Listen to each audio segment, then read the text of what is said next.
Hello hi ನಮಸ್ಕಾರ. ನಾನು ನಿಮ್ಮ ಪ್ರೀತಿಯ ರುದ್ರನಗೌಡ ಪುಟ್ಟಪ್ಪಜ್ಜ.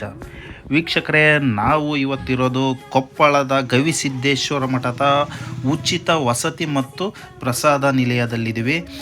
ಇಲ್ಲಿ ಸರಿಸುಮಾರು 3,500ಕ್ಕಿಂತ ಹೆಚ್ಚು ವಿದ್ಯಾರ್ಥಿಗಳು ಇಲ್ಲಿ ವಿದ್ಯಾಭ್ಯಾಸವನ್ನು ಮಾಡ್ತಾಯಿದ್ದಾರೆ. ಹಾಗಾಗಿ ಇಲ್ಲಿಯ ವಿದ್ಯಾರ್ಥಿಗಳ ದಿನಚರಿ ಮತ್ತು ವಿದ್ಯಾರ್ಥಿಗಳ ಊಟ ಪಾಠದ ವ್ಯವಸ್ಥೆ ಮತ್ತು ಅವರ ವಿದ್ಯಾಭ್ಯಾಸ ಹೇಗೆ ನಡೀತೈತೆ ಅನ್ನೋದನ್ನು ನಾನು ಇವತ್ತು ನಿಮಗೆ ತೋರಿಸ್ಕೊಡ್ತೇನೆ. ಇಲ್ಲಿ ವಿದ್ಯಾಭ್ಯಾಸದ ಜೊತೆಗೆ ವಿದ್ಯಾರ್ಥಿಗಳಿಗೆ ಯಾವ ರೀತಿಯಾದ ಆ್ಯಕ್ಟಿವಿಟಿಗಳನ್ನು ಮಾಡ್ತಾರೆ, ಕಲ್ಚರಿಂಗ್ ಪ್ರೋಗ್ರಾಮ್ಗಳನ್ನು ಕಲಿಸ್ಕೊಡ್ತಾರೆ, ವಿದ್ಯಾರ್ಥಿಗಳಲ್ಲಿ ಭಕ್ತಿ ಮತ್ತು ಭಾವೈಕ್ಯತೆಯನ್ನು ಯಾವ ರೀತಿಯಾಗಿ ತುಂಬ್ತಾ ಇದ್ದಾರೆ ಅನ್ನೋದನ್ನು ಸಹ ನಾವು ಈ ಒಂದು ವಿಡಿಯೋದಲ್ಲಿ ನೋಡ್ತೇನೆ. ಈ ವಿಡಿಯೋ ನಿಮಗೆ ಇಷ್ಟ ಆದರೆ ಲೈಕ್ ಮಾಡಿ, ಶೇರ್ ಮಾಡಿ, ಸಬ್ಸ್ಕ್ರೈಬ್ ಮಾಡಿ. ಆದಷ್ಟು ಈ ವಿಡಿಯೋನ ಎಲ್ಲರಿಗೂ ತಲುಪುವಂತೆ ಶೇರ್ ಮಾಡಿ. ಜೈ ಹಿಂದ್, ಜೈ ಕರ್ನಾಟಕ.